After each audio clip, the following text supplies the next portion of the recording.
پورا دربار سن رہ گیا۔ ایک بڑھیا نے ہوا پر مقدمہ کر دیا تھا۔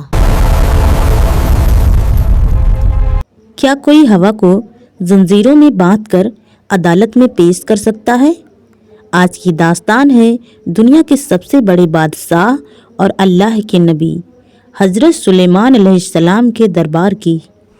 ایک ایسا دربار جہاں ایک غریب، بے بس اور روتی ہوئی بڑھیا انصاف مانگنے آئی تھی، اور اس کا مجرم کوئی اور نہیں بلکہ وہ تیز ہوا تھی جس نے اس غریب کی آخری امید چھین لی تھی۔ یہ واقعہ ہے ایک بے حد غریب اور کمزور بڑھیا کا۔ اس کے گھر میں کوئی کمانے والا نہیں تھا اور چھوٹے چھوٹے یتیم بچے بھوک سے تڑپ رہے تھے۔ اس بڑھیا نے دن بھر لوگوں کے گھروں میں مزدوری کی، پسینہ بہایا اور شام کو اپنی مزدوری کے پیسوں سے تھوڑا سا آٹا خریدا۔ اس نے وہ آٹا ایک لکڑی کے پیالے میں رکھا اور اسے اپنے سر پر رکھ کر اپنے بھوکے بچوں کے لیے روٹیاں پکانے کی آس میں گھر کی طرف چل پڑی۔ لیکن ابھی وہ آدھے راستے میں ہی پہنچی تھی کہ اچانک اللہ کے حکم سے ایک بہت تیز آندھی آئی۔ وہ ہوا اتنی تیز تھی کہ اس نے بڑھیا کو زمین پر گرا دیا اور اس کے پیالے کا سارا آٹا ہوا میں اڑا کر ریگستان کی ریت میں ملا دیا۔ وہ ریت میں بیٹھ کر پاگلوں کی طرح اپنا آٹا ڈھونڈنے لگی، لیکن سب کچھ ختم ہو چکا تھا۔ وہ زاروں قطار رونے لگی، اب میں اپنے بھوکے بچوں کو کیا کھلاؤں گی؟ بڑھیا روتی ہوئی اٹھی، لیکن وہ گھر کے بجائے سیدھا حضرت سلیمان علیہ السلام کے شاندار اور عالیشان دربار میں پہنچ گئی۔ وہاں بڑے بڑے وزیر، انسان اور خوخار جن سر جھکائے کھڑے تھے۔ اس غریب بڑھیا نے بھرے دربار میں آواز لگائی، اے اللہ کے نبی، مجھے انصاف چاہیے۔ حضرت سلیمان علیہ السلام نے بڑی نرمی سے پوچھا، اے ماں، تمہارے ساتھ کس نے ظلم کیا ہے؟ کس نے تمہارا حق مارا ہے؟ بڑھیا نے روتی ہوئی کہا، اے سلیمان، میری مجرم تمہاری یہ ہوا ہے۔ اس نے میرے یتیم بچوں کا نوالا چھین لیا ہے۔ اس نے میرا آٹا ریت میں اڑا دیا۔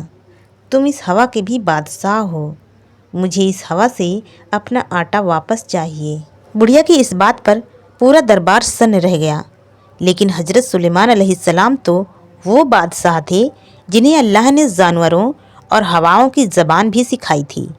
انہوں نے فوراً ہوا کو حکم دیا، اے ہوا، رک جا اور میرے دربار میں حاضر ہو جا۔ اللہ کا حکم دیکھیے، جو ہوا پوری دنیا میں آزاد گھوم رہی تھی، وہ ایک نبی کے حکم سے دربار میں آ کر ٹھہر گئی۔ حضرت سلیمان علیہ السلام نے جلال سے پوچھا، اے ہوا، تو نے اس غریب ماں کا آٹا کیوں اڑایا؟ کیا تجھے اس کے بھوکے بچوں پر رحم نہیں آیا؟ اس کے بعد ہوا نے ایک ایسا جواب دیا جس نے پوری دنیا کو اللہ کی حکمت سمجھا دی۔ ہوا نے کہا، اے اللہ کے نبی، مجھے معاف کر دیں، لیکن میں اپنی مرضی سے نہیں بہی تھی۔ سمندر کے بیچوں بیچ ایک بہت بڑا جہاز ڈوب رہا تھا، جس میں سینکڑوں معصوم لوگ اور عورتیں چیخ چیخ کر اللہ سے مدد مانگ رہے تھے۔ اللہ نے مجھے حکم دیا کہ اے ہوا، پوری طاقت سے جا اور اس ڈوبتے جہاز کو کنارے لگا دے۔ اے سلیمان، میں ان سینکڑوں لوگوں کی جان بچانے کے لیے پوری طاقت سے دوڑی تھی، اور اسی رفتار میں اس بڑھیا کا آٹا اڑ گیا۔ میرا مقصد ظلم کرنا نہیں، جان بچانا تھا۔ سبحان اللہ! بڑھیا کا نقصان تو ہوا تھا، لیکن اللہ کو سینکڑوں لوگوں کی جان بھی بچانی تھی۔ حضرت سلیمان علیہ السلام سمجھ گئے کہ ہوا بے قصور ہے، وہ تو صرف اللہ کا حکم مان رہی تھی، لیکن دوسری طرف وہ بڑھیا بھی بے قصور تھی، اسے بھی انصاف ملنا ضروری تھا۔ حضرت سلیمان علیہ السلام نے ہوا کو سزا نہیں دی، بلکہ اپنے خزانے سے اس بڑھیا کو اس کے آٹے کی قیمت سے کئی گنا زیادہ سونے کے سکے اور اناج دے دیے۔ وہ بڑھیا جو صبح کچھ مٹھی آٹے کے لیے رو رہی تھی، شام کو اتنا خزانہ لے کر خوشی خوشی اپنے گھر لوٹی کہ اس کے بچوں کی زندگی سنور گئی۔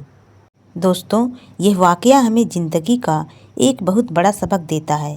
کبھی کبھی اللہ ہم سے ہماری کوئی بہت پیاری چیز چھین لیتا ہے، یا ہمارا کوئی بھاری نقصان ہو جاتا ہے۔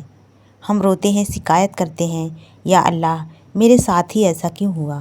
لیکن ہم یہ نہیں جانتے کہ اللہ اس چھوٹے نقصان کے پیچھے اتنی بڑی بھلائی چھپا کر رکھا ہے۔ شاید وہ آٹا اڑا کر اللہ اس بڑھیا کو خزانہ دینا چاہتا تھا۔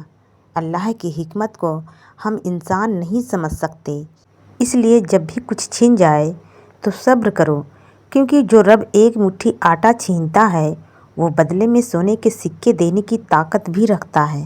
دوستوں، یہ ویڈیو آپ کو پسند آئی ہو تو اسے لائک ضرور کریے گا۔